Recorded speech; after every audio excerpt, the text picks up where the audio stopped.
नमस्कार प्रेक्षकांनो, स्टार प्रवाहावरील लग्नानंतर होईलच प्रेम या मालिकेच्या आगामी भागात आपण पाहणार आहोत की मिथुन काका युगला विचारत असतात की तुझा रिझल्टचं काय झालं.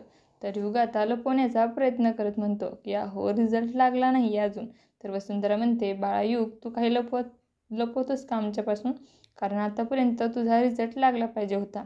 त्यावर नंदिनी म्हणते, युगला तुमच्यासारखं समजू नका, तू कोणाशी काही लपवत नाही आणि जर का त्याला कोणाला काही सांगायचं असतं तर त्याने नक्कीच सांगितलं असतं. तर वसुंधरा म्हणते की अगं युग, माझा भाचा आहे माझा, मी फक्त त्याची मस्करी करत होते. लगेच तू मला आरोपीच्या पिंजऱ्यात उभं करू नकोस. आणि माझ्यासारखं म्हणजे मी काय लपवलं सगळ्यांशी?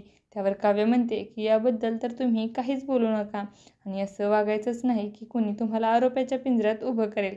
तर इकडे रम्या की तोंड सांभाळून बोल, फक्त तुझी नंदिनीताईच आम्हाला आरोपाच्या पिंजऱ्यात उभं करते. तर इकडे काव्या म्हणते, माझ्या नंदिनीताईवर कसले आरोप करायचे नाही, लपवाछपी आणि खोटा बोलायचे संस्कार नाहीत आमच्यावर. तर रम्या म्हणते की माहिती आहे किती संस्कार आहेत तुमच्यावर. तर हे सगळं ऐकून आता मानिनीला खूपच राग येतो आणि ती काव्याला म्हणते की आवाज खाली करून बोल, कोणाचे कसे संस्कार आहेत हे मला चांगलंच माहिती आहे. आता येणाऱ्या भागामध्ये युग आणि नंदिनीने रिझल्टचं सत्य लपवून ठेवलेलं हे सगळ्यांसमोर येणार का, हे पाहणं खूपच उत्सुकतेचं ठरणार आहे. तुम्हाला जर आपला व्हिडिओ आवडला असेल तर चॅनलला लाईक, शेअर आणि सबस्क्राईब करायला विसरू नका. धन्यवाद.